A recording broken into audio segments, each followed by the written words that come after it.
You drill a perfect block, a flawless counter, and a textbook takedown. But in a real fight, none of that matters if your training never prepares you for chaos. Here is why most martial arts training creates a dangerous illusion of competence. Walk into any martial arts school and you see the same scene. An instructor says when your opponent throws a right punch like this, a compliant partner slowly delivers the punch.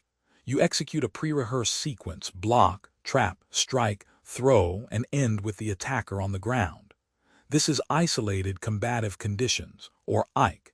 It is the paint-by-numbers stage of learning.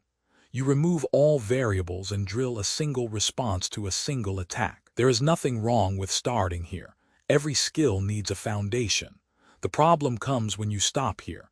Most schools spend 90% of their training time in this bubble. You become an expert at solving the same dozen practice problems thrown by a cooperative partner. That creates a powerful illusion of readiness. You believe you can fight. In reality, you have learned choreography. Your brain is a pattern recognition machine.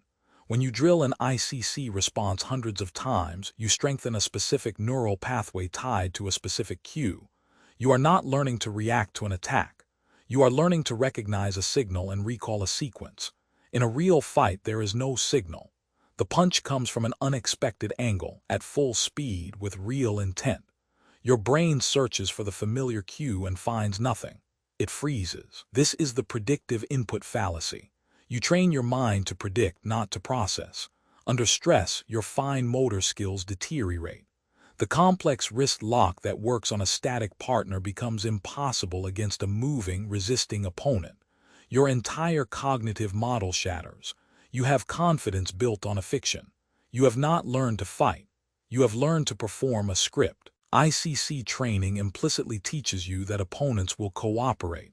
They will grab this way, punch that way, and fall just so. You build a subconscious model of a passive world. In reality, an opponent is an active, adaptive, counteracting agent. When the expected compliance disappears, your model breaks, you freeze. Many people report this deer-in-headlights response after their first real sparring session or altercation. They expected the script to play out.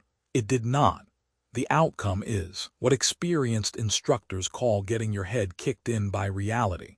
You have not trained to generate solutions in real time. You have trained to follow a recipe.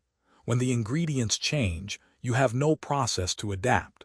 This is why so many martial artists fail outside the dojo. They trained for compliance, not for resistance. True preparedness requires climbing a three-phase ladder. The first step is ICC, isolated combative conditions. You drill a single perfect response to a single predictable condition. This builds your mechanical tools, the positions and actions you need. The second step is VCC, variable combative conditions. You introduce variables, different attacks, different angles, varying levels of resistance. You learn to select and modify your tools based on changing inputs. You build if-then decision trees. The third step is RCC, random combative conditions, fully resistant, unpredictable training. You do not know the time, type, or manner of attack. This forges the ability to generate effective solutions under stress. This is where true self-defense skill lies. Most systems never leave the first step. They plateau at ICC and call it mastery. You must climb the entire ladder. Start with a single ICC drill. A right straight punch and you execute your defense. Once you have the mechanics, add one variable. Change the punch to a hook. Change the distance. Have your partner resist the first move of your defense. Do not add everything at once. Introduce one variable at a time. Your goal is to break the script. Force your brain to adapt. For example, drill the same entry but vary the follow-up. If your partner pulls back, you strike. If they close in, you throw. This builds decision trees. You learn to read and respond, not just recall. This is the critical transition most systems miss. They stay in the comfortable world of perfect drills. You must step into the uncomfortable world of variables. That is where real skill develops. That is the difference between choreography and combat. The final step is RCC training. You do not know what is coming. Your partner attacks with full resistance at unpredictable moments. Your heart rate spikes.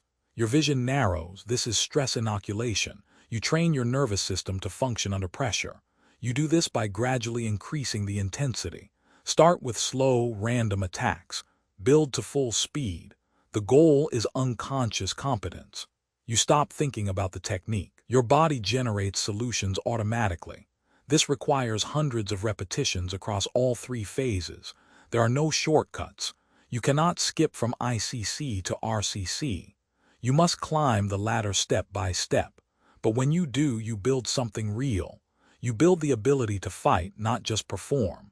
That is the standard you should hold yourself to. Stop training for the perfect drill. Start training for the messy, unpredictable reality of a real fight.